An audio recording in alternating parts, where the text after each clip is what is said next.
Welcome back, guys, to another episode of Talkmen Tuesday. Sawyer and Angel. Sawyer was about to open a soda. What do you got there, Sawyer? Sparkling water from Kirkland, aka Costco. Costco. Sparkling water.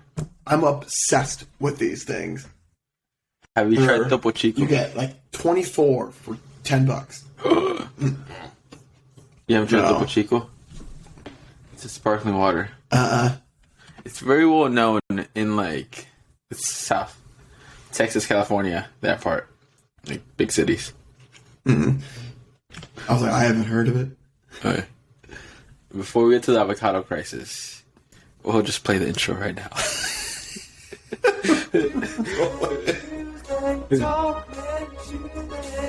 Everybody's looking forward to the podcast, yeah. Tuesday, Talkmen Tuesday. Everybody's looking forward to the podcast, yeah.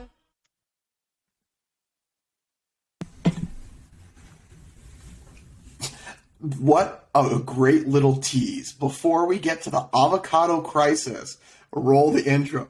Who knew that there was an avocado crisis? You're muted.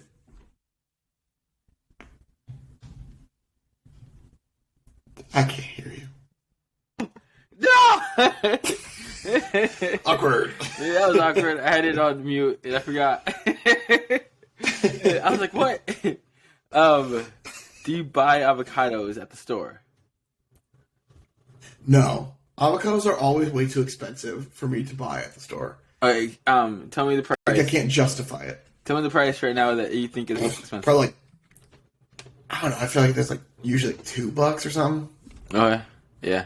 Right now we put it up to $2.89 a piece, and we're like, it's coming.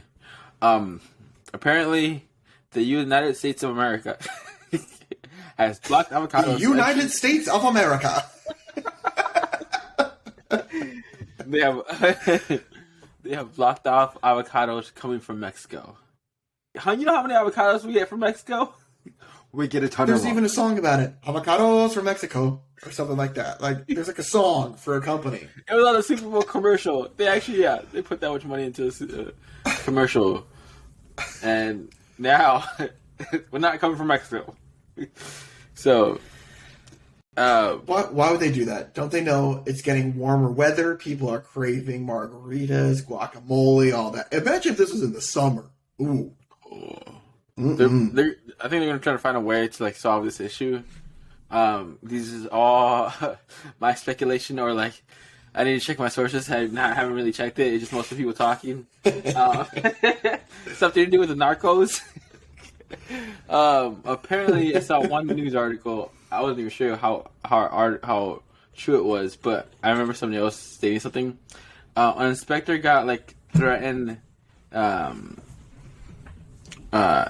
and after that threat came out, the United States decided to block off all avocados. Basically, the narcos might be trying to use avocados as this disguise to smuggle drugs in, and the United States is trying to figure out a way to stop that. And I don't think they've found a way to stop that. So they're just no more avocados from Mexico. Couldn't they have found a less, popular thing to hide them in? I mean, why avocados? That's with mangoes. Mangoes have a much more select group.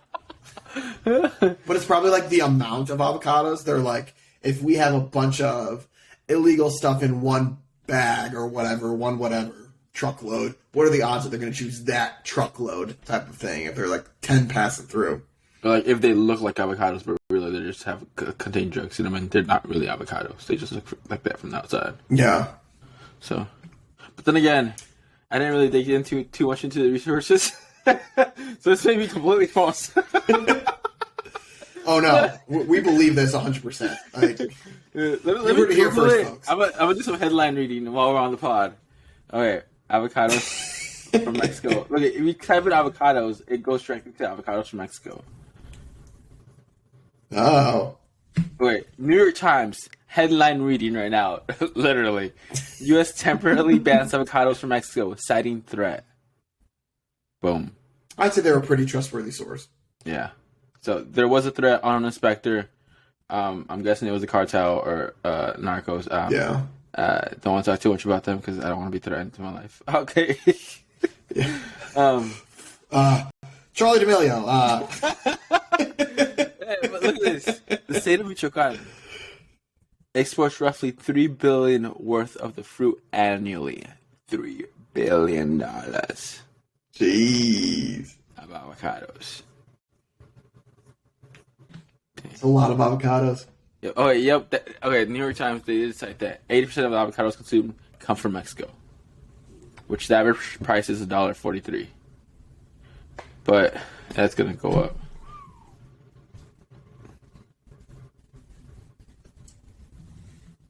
Boom. Yeah.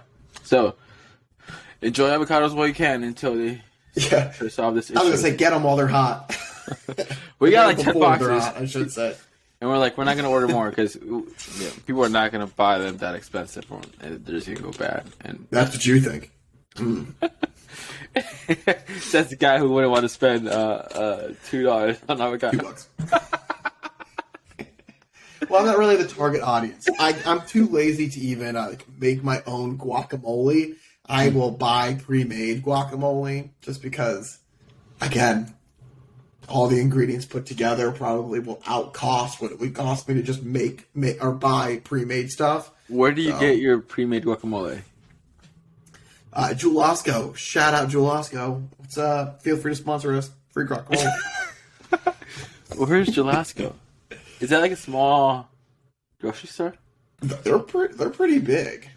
How many Jewel Osco stores are there? It just says there's 118 Jewel Oscos. I 100% thought that there were a lot more.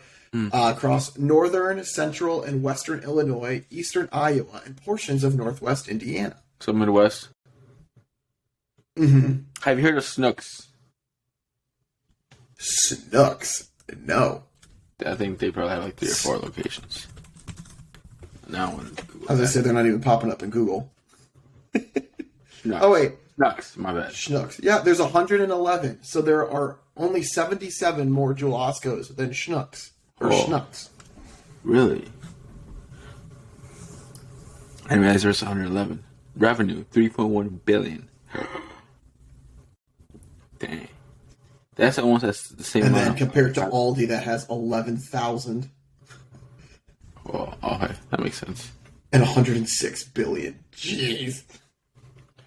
Boom. I always wondered, like, the big stores. Like, I wonder what they do. And I'm like, they probably have a person for, like, one specific thing. Like, I remember a Walmart high exec was like, I am in charge of, like, buying the paint. Because they buy so much paint. Like, yeah. Being a small business. I can see that. You basically, like, buy everything. Because, like, yeah. Mm-hmm. You don't have one specific person for one each item. But, like, since they have such a big quantity, they have one specific person. It's like, wow.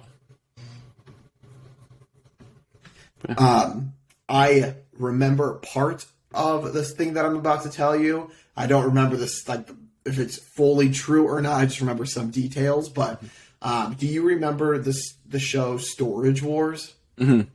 Yeah. It was when, like, they would go and do, like, storage lockers and then try to buy them. Mm-hmm. In the original Storage Wars cast, there was one guy on it who was an older guy who was just, like, loaded with a bunch of money. He got his money. This is where, like, I'm like 50-50 on these details, mm-hmm. but he was like the middleman for wine at like a grocery store, or the middleman for something at a big grocery store chain. So whenever they ordered like these certain things, they went through him, and then he got them from somebody else, and then was able to supply it. And so, kind of that same thing, where he had like a go-to contact to be able to supply. I want to say it was wine. That's the part I'm like iffy on. It's definitely something, but makes sense. You can see that. There are some providers who just the middleman.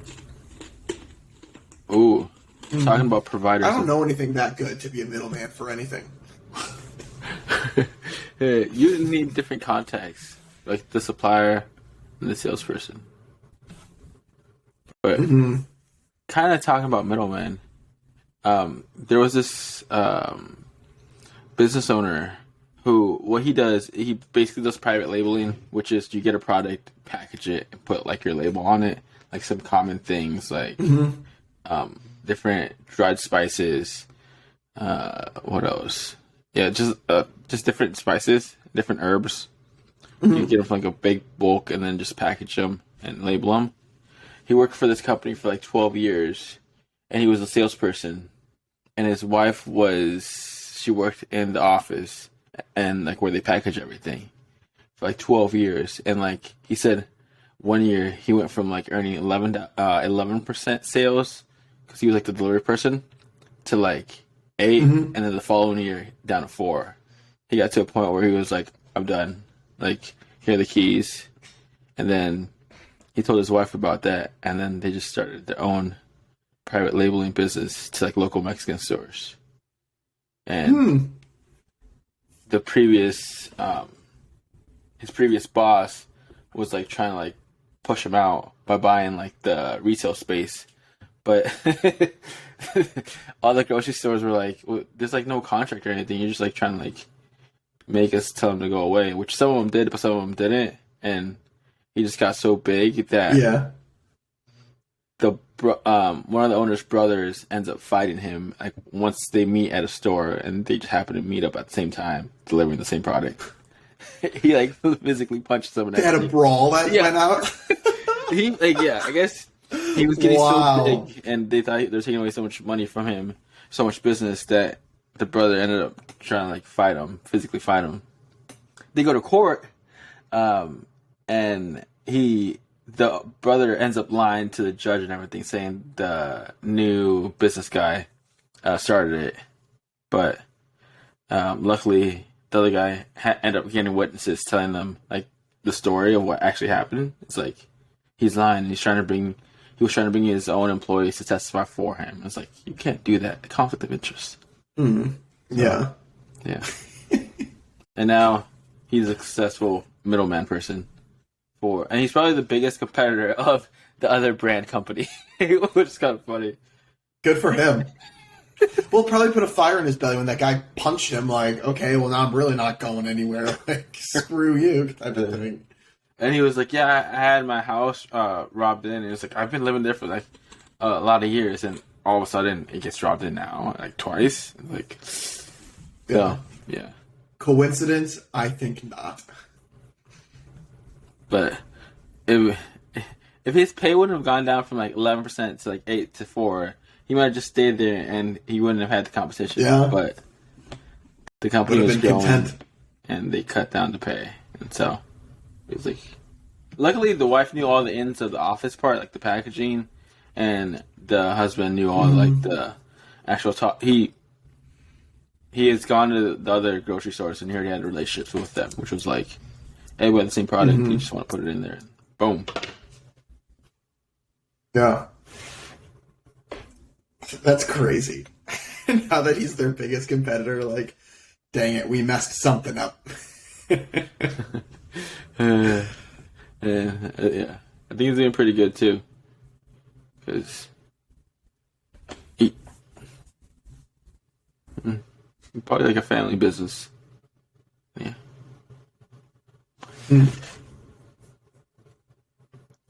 So how's your gym?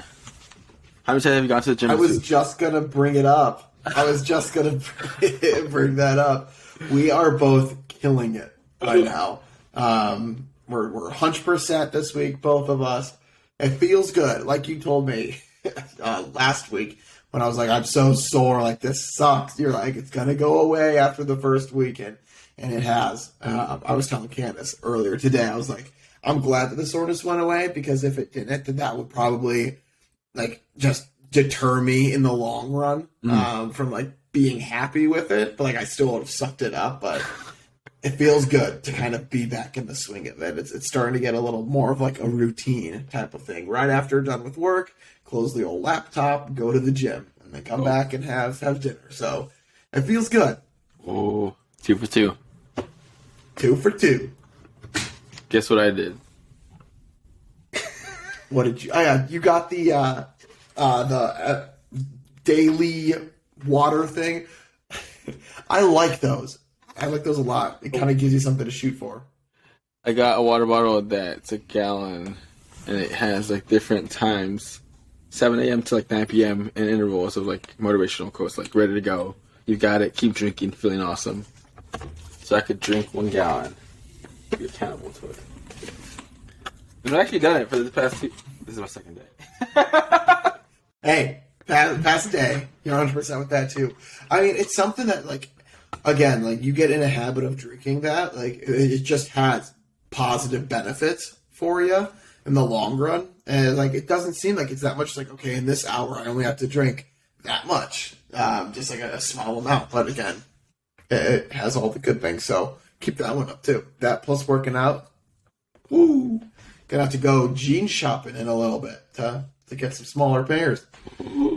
Oh my goodness. That's actually why I started working out, because my pants were getting tight, and I did not want to go up in size. All my jeans are the same size. Like, nope, I can't be going up in size. Yeah. You just need the stretchy waistbands. Give it a little leeway. I've also been like ripping my pants, like because I like to stretch in my jeans sometimes. Why are you stretching it? Jeans don't have as much give to stretch in them. Sometimes you just feel like you want to stretch, and I'm like, then it wears out. I can honestly tell you, I don't think I've ever had the urge to just randomly stretch. No, it's not really. No, it feels so good. Like I want to do it now. I mean, I only do it if I'm tired, like the like yawn stretch. Like I'm not just like, you know what? I'm going to do some arm circles right now just to feel good. I usually have like a stool and put like my knee up there, which just helps me stretch that, and just like side to side. And people are like, what, you stretching to go run? I'm like, basically. I don't know. If I guess you get older, you gotta stretch, or else your flexibility goes away. You're not as flexible as you were like as a kid. I mean, that's so true. I can't touch my toes, but that's just because I'm not flexible and I don't stretch. But then a couple of years ago, I was like, you know what? I'm going to start stretching more just casually. And then I was able to touch my toes after like a week and a half of just doing more stretches because it loosens up your muscles and stuff like that. So, yeah, I mean, it's a thing for sure. Boom. Oh. I saw another podcast. Just give out fun facts. Oh. Sword. Yes. What's your take on the whole Russia incident or situation? I was like, did something happen? There's an incident now, and it's not just kind of a what if thing. Just the fact that so the most recent thing that I've heard of was that like they're basically getting ready to invade. Where are they getting ready to invade? Serbia? Ukraine? So getting ready to invade Ukraine. Yep, Ukraine. But like they keep denying that they're actually getting ready to do it. And they're just like testing a bunch of stuff. And so it's like the US keeps threatening them, like if you do this, then everybody's going to be against you type of thing, right? That's kind of the gist of it. Yep. It's like basically saying, Biden just came out, but like, we don't want a war, and you're not the enemy. But if you invade Ukraine, there's going to be consequences to invading Ukraine, and we will act with force. Ooh. Yeah. World War III? Well, it's like, because if they do invade Ukraine, then they're going against, I think it's the North Atlantic Treaty Organization, NATO. I think they're going against NATO. And then, like, in the strict guidelines of it, it says if they were to invade somebody else, then like all the other countries in NATO would be against whoever invaded. I think that's something in there too. So, because I think I saw something where Putin was like, why would I be that stupid to invade and then go against NATO and then have everybody against me thing. So. Oh. Some of the guys were like, it's going to be World War III. What? Oh, no. Except everybody against Russia. They'd find a way to win. But what was it? Was it World War II like World War I? Just like Germany, Italy, or I can just see Japan? Or was there more people with them? Well, there's France. France. Or are you just talking about the sides? Yeah. Oh, I think it was Germany, Italy, Japan. I don't think there was anybody else. Let's Google this. Yeah, because if that's Russia's like their size.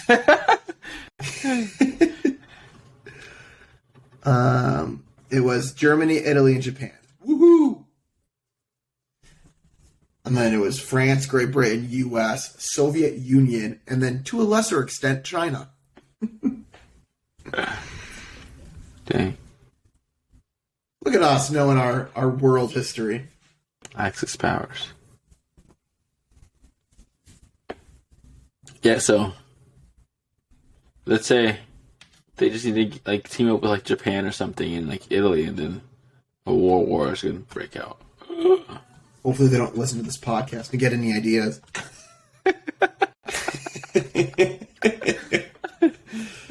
We'd like to give a shout out to Talkmen Tuesday for allowing us to realize we could team up again. We go Axis powers. I don't know why I just want I feel like that's a terrible joke to make. I'm going to not make that joke again. Ukraine was like on top of my mind, and I googled fun facts, and one was during World War One, American hamburgers named after the German city of Hamburg were renamed Salisbury steak. Frankfurters, which were named after Frankfurt, Germany, were called Liberty sausages, and Dachshunds became Liberty dogs. Basically, during World War One, we wanted nothing to do with Germany and any of their names. So we renamed things to not have German origins. So little wiener dogs were called Liberty dogs. Hot dogs were called Liberty sausages. And then hamburgers were Salisbury steaks. That's funny. I'm just walking my little Liberty dog. Liberty sausage. We fight for liberty. Okay, listen.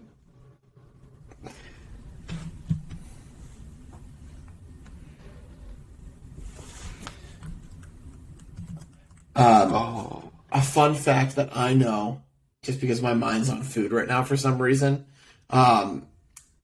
Chipotle is called Chipotle because they use the Chipotle pepper in a lot of their recipes. There's usually like a sprinkle of Chipotle pepper or something in their recipe. Or you know. Did you know that if you type in "I'm feeling curious," it'll give you a random fact? Fun fact. I am feeling curious. Huh.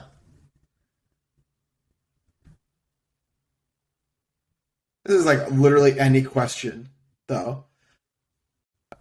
Who played the first Doctor in Doctor Who 2005? Who put the flag on the moon? What product had the first barcode stamped on it? That's actually interesting. What was it? Wrigley's Gum.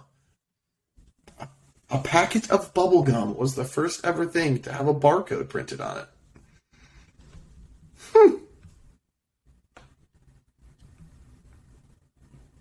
How much does a cat sleep a day since you own a cat? Oh man, if you ask me which cat, you'll get different answers. I've got one cat that probably sleeps, I'd say around like 15, 18 hours they're asleep. Huh. Why, what was the fun fact? Anywhere from 16 to 20 hours a day, typically, for very young Look at and that. old cats. It's near the upper end of the range, and newborns sleep almost 24/7. While cats do spend at least 2/3 of their lives asleep, they're not asleep in quite the same way humans are. How are they asleep then? Are they just like? Is it like they're aware of everything? They're just kind of resting their eyes. I don't know. Ah, darn it! It went to another page. Nope, I don't know. It doesn't go into. Dang it! Yeah, it just leaves it there. I'm like, darn it. Oh, that was an interesting one. Why is it called a hat trick? Do you know the answer to this? I do not know. I always wondered that too.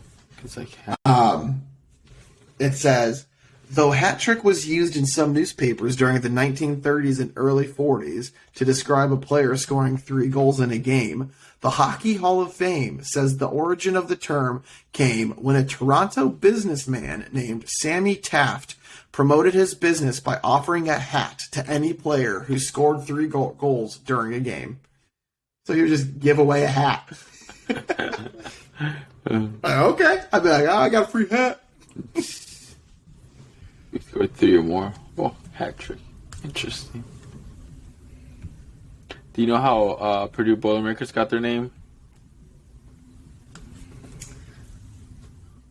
No, I actually don't. Boilermakers.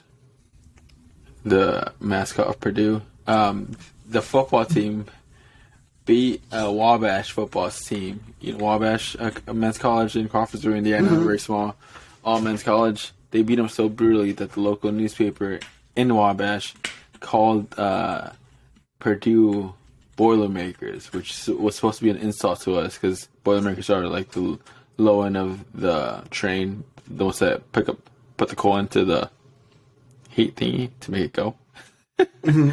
The furnace. Furnace, there, that. I gotcha. That's why we have a good little back and forth. So it was supposed to be an insult, but Purdue liked it a lot, so they actually just went with it. And so they went from like an insult to like, yes, we're Boilermakers. We put in the work. I mean, I'll take it. That's actually pretty interesting. It was like the brutal Boilermakers. I forgot how much it was. Boilermakers, Wabash. Name, origin. Oh, put a 44-0 beating on its rivals, Wabash. They were our rivals at one point. Yeah. Burly Boilermakers from Purdue, and the name stuck. Dang, 44. Fun fact: one of Candace's uncles is actually a Boilermaker. Really? Yeah, that's what he does for his job. Yeah, It's kind of cool. very specialized. I was like wondering how many of those are left. Cause like, Yeah, I mean, I feel like not a crazy ton. You wouldn't think, at least. Mm-hmm. So does he just travel a lot? I don't think so. And I'm not sure if like he does it a bunch now or if he just did it before, but because I think he still does it, but he might be more so like at the supervising stage of it all now. Mm-hmm. But yeah, that's what he did or possibly does. Don't really know too much about it though. Mm.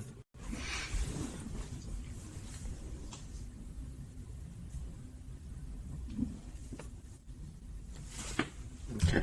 I really like this I'm curious button.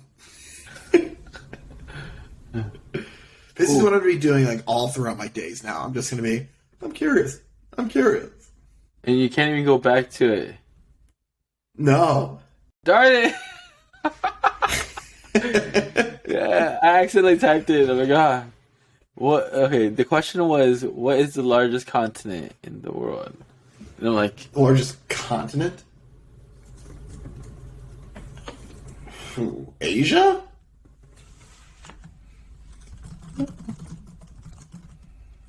Yeah, I was right.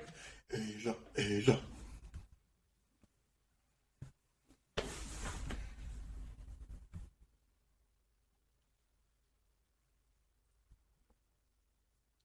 I didn't read all of it, but yeah, it's Asia. But what was it? Country?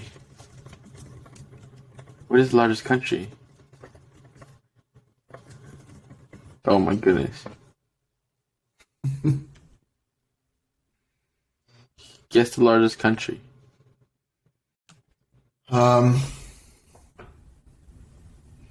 Russia. Yep. Look at me. Man. The smallest country is Vatican City. Right. 110 acres of land. Damn, that property there might be very expensive. Well, I think it's just where the Pope chills. I feel like there's really nothing else there. Oh, so they have... Oh my goodness. Why don't I know this? I'm Catholic. That was always like my one little fun fact that I learned from being Catholic. So the Catholics really just made their own country. Wow. I think they did that because they don't want to like be ruled by any state or something like that. So like they kind of create their own. They ruled themselves. Uh-huh. Oh my goodness. I forgot about that. How much does a house cost in Vatican City? How much does a flat cost in Vatican City? All right, well, this isn't from 2015. Oh, so there is a residence building that serves as a hotel and long-term housing for visitors, but you can't actually buy a house or something there. There's no public space. All the living space is given as benefits for workers, like the Cardinals or the Swiss Guard. Interesting. Okay, you cut off like at the beginning of what you were saying. So. Oh, you can't actually. There's nothing for purchase in Vatican City. There is a hotel where you can stay at, but you can't rent or buy anything there. They're given to people who work like there. So like the Cardinals or the Swiss Guard are the only people that can actually live there in like an apartment or something. Because all the land is owned by the Vatican. Mm-hmm. Boom! So it's their own country. They made their own country. They own all the land. They're not giving it away. And then it's like the head of the Catholic Church. Wow. Mm-hmm. And the Catholic Church is worldwide. Wow. Like that little country has a lot to say.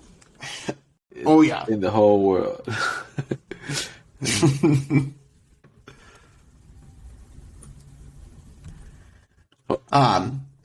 So for people that are listening, just to give you some idea of this, like again, literally just Google "I'm feeling curious." Some of the things that I'm like clicking through it's such a range. So I've got what countries make up the United Kingdom. The next one is how do they make Godzilla's roar? What is the oldest lobster? Like, these are such random topics that don't follow any rhyme or reason. I think that they just pull from what people have previously asked. They probably just have this big archive of stuff. It's pretty interesting. The Vatican City was because the Catholic Church and the Italian government were fighting. And so they're like, fine, we'll be our own place. Yo! That's power right there.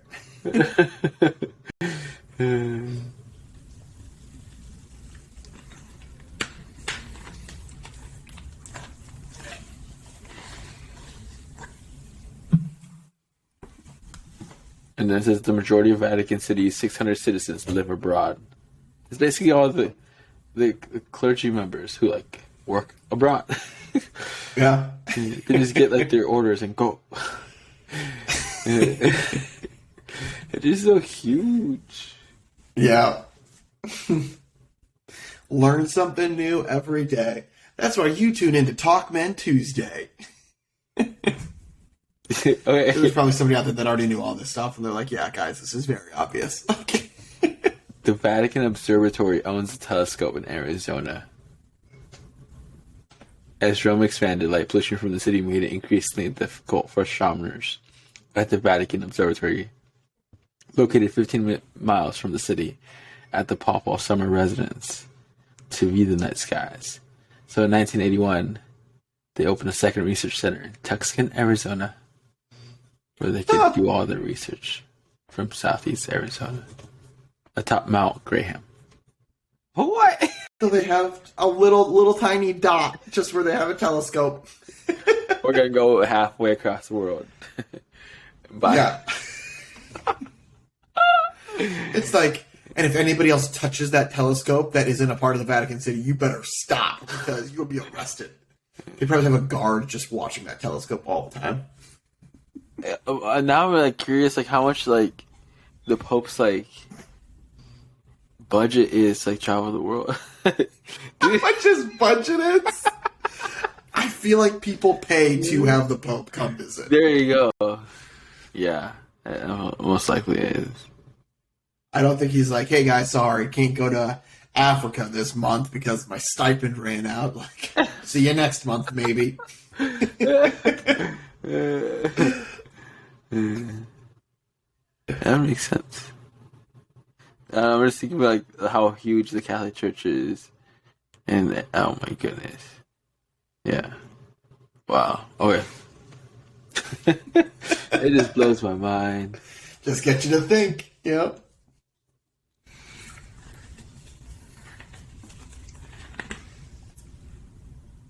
Alright, sir, would you rather ask for help with a difficult task or figure out how to do it yourself? I suppose YouTube kind of blurs the line between asking for help and figuring out how to do it yourself. But let's say for the sake of getting to the root of the question, that there's no service, Wi-Fi at the place you need to do the task. So no service, so no YouTube.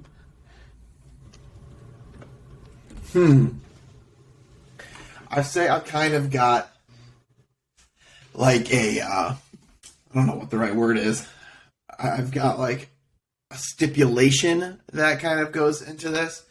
If the task is something where I could get like seriously injured doing incorrectly, then I would ask for help with. If it's something that like I'm not going to get hurt doing, like I'll figure it out on my own. Like if it's something that would be like rewiring the electricity in a house or something like that, like I'll ask for help on that. But if it's something that's like dig this massive, I guess not, like figure out how to reorganize this room or something like that, where it's like, it's just going to take some time, like I'll do it myself. So it's kind of like my stipulation. If there's going to be bodily injury done to me, I'm going to the gym more, I'm caring about myself, so I'm going to ask for help. Boom.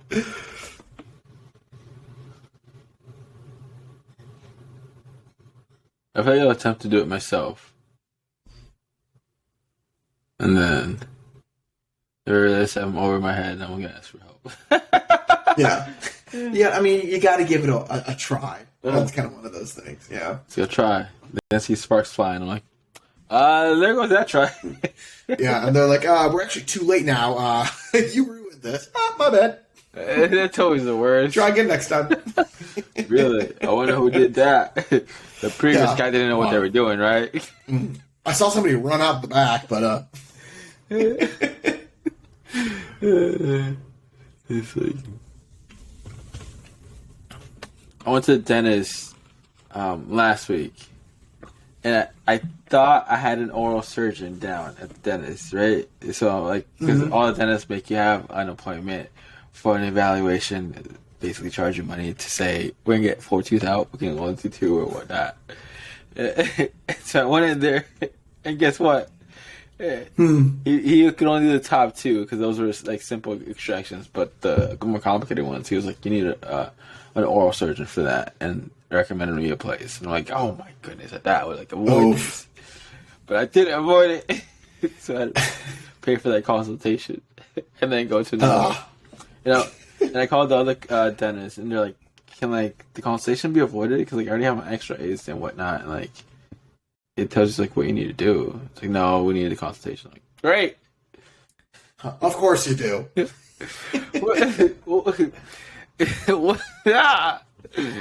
Yeah, but they're like, X-rays, we'll take that off. I'm like, okay, it's good. But the consultation, yeah, most dentists charge like 100 to like 130, 140 for a consultation, which basically means, yeah, we're gonna take that one out. Yeah, I actually went to the dentist last week too. Oh, how was it? No. What It was what they recommended you to do? floss more. They got you. But I am very lucky. Like I got lucky with my teeth genes. Because I have never had a cavity my entire life. No cavity. So like no cavity. Like I'm super, super lucky when it comes to that. So it was a new dentist, and Candace was telling me, she's like, watch, that old dentist that you went to, they were just being nice to you. You probably have some cavities, but like they're like, oh, we're not going to do it. You're going to have a bunch when you come out from this new one. Went in there, they're like, yeah, I mean, your streak stays alive, no cavities. And I'm like, woo! So, I mean, I got very lucky when it came to that. So, when I went to like college, I don't know for how long they go to the dentist, and then I went to the dentist, and they ended up telling me I had like 5 or 6 cavities. Like, what? Yeah, last time I went was 2 years ago, and I'm like, oh, this is where it's going to happen. This is it. Lucked out. I hate the dentist, though. The dentist is like one of my top 5 least favorite places. I just hate them like scraping the teeth. Oh. Yeah, chills. Bad chills. Do you remember in our comm class, that the persuasion class, that they had that presentation about the dentist office and what they do to like persuade you to get that Oral-B toothbrush? They put it on the shelves and ask you like, what do you use? And like, oh, I use Oral-B. And it's like, well, if you got it for free, then yeah, I would use the Oral-B too. But I remember that when I went to the dentist, because it had that exact thing, like Oral-B posters, and asked, is like, what do you use for your toothbrush? I was like, well, I recommend Oral-B, because like they're great, especially the electronic toothbrushes, because they get what you need to like get done rather than a manual toothbrush. And then like in the salesperson's office, another presentation, I'm like, I read about this in college. Yeah. I had one of those electric toothbrushes. I did not like it. I will suffer through the manual toothbrush. You do manual? For the rest of my life. I got a manual, yeah. I got the electronic toothbrush, but burst, because that one was a lot better. Mm-hmm. Candace has the electric too, but she doesn't charge it, so it's dead. So she just uses her manual one. I'm like, what's the point? What's the point of this? So she has a manual one and an electronic, huh? Mm-hmm. Huh. Boom. Did you know you're supposed to change? Fun fact, not really fun. You're supposed to change your toothbrush like every 3 weeks or something like that. 3 months. 3 months? Yep. Like, who's doing that? I'm not. With Burst, the electronic toothbrush I use, they refill it for you, and like they have automatic subscriptions every 3 months. So they basically send it to you with like $5, and I'm like, thank God, 'cause, yeah, like you said, who does that? So they just take care of it, and they just charge your car for like $5, and you get a new toothbrush head every 3 months. So I think I was using the same toothbrush for like a year and a half. All right. I'm not changing. Before I had electronic, that's what would happen, and somehow a conversation would like pop up like that, and I'm like, I look at my toothbrush, I'm like, yeah, it's time for a new toothbrush. Yeah. I'm just like, we've been through so much toothbrush, like hang in there, bud. Okay, have you thought about a question of the day? I feel like my only questions are kind of going to be around. What? I feel like my only questions are going to be around like the dentist. That's what we've been talking about. What toothpaste brand do you use? What about that? That could be kind of interesting. Uh-huh. I mean, it's not really a fun one, but it kind of surrounds the same topic. What toothpaste brand do you use? I'm a Crest person. Or if there's one that's just cheaper, if there's like a good 2-for-1 deal, I'll go for that. Mm-hmm. But if everything's like the same price, I go for Crest. I'm watching a TikTok saying like all the different like varieties. It's like basically the same thing. Like what? Mm-hmm. You're telling me these marketing things are just persuading me to buy something else? Like yeah, I don't know what brand. Like how different can you make toothpaste if you really think about it? Like yeah. I don't know exactly what brand I have at home, but I just know it'd probably be like a Colgate or a Crest. Mm-hmm. Which I'm guessing those are the two most popular ones. What? Not Oral-B? Wow. Wait, Oral-B has a toothpaste? I got no clue. After I saw their electronic toothbrushes for like $200 bucks, they probably have cheaper ones, but I saw one for $200. I'm like, I'm not going with that brand. Yeah. Now, is there a knockoff one that I can use? Or, It's just electronic. I don't see the difference between. Seems like it works the same to me. Okay, we're good. But did I say just electronic? They didn't necessarily like define the brand. I'm going electronic. But that works. Boom. Alrighty. So, you guys that are all listening, let us know what your go-to toothpaste brand is, and if there's some sort of reasoning behind it, or if it's just kind of whatever's there, you go for it. And we will check out those comments and maybe highlight any interesting facts next week for you from those. And if you see any of the I'm just curious that you clicked on through Google, let us know if anything kind of piqued your interest there. But as always, we appreciate you all for letting us steal a couple minutes out of your Tuesdays or your weeks to just connect. We talked from everything from government policies to going to the dentist to Vatican City. So you got a breadth of stuff this week. If there's anything in particular that you want us to talk about next week, let us know in the comment section if you're on YouTube, or you can also email it to us at talkmentuesday@gmail.com. This week was actually brought to us by the Pope, who listens to us, who said, let's talk about Vatican City. So thank you, Pope, for that one. And if you guys have any, comments or things you think we can improve on for next week, let us know. We are always looking to do better and have a better, I was going to say viewing, but hearing experience for you.